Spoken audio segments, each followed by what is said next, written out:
Orang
yang takwa itu orang yang patuh terhadap segala perintah Allah.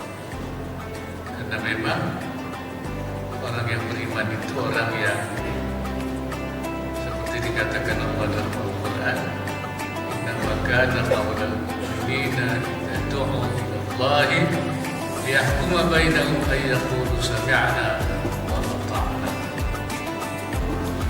Ucapan orang mukmin itu dipanggil kepada Allah, kepada hukum Allah,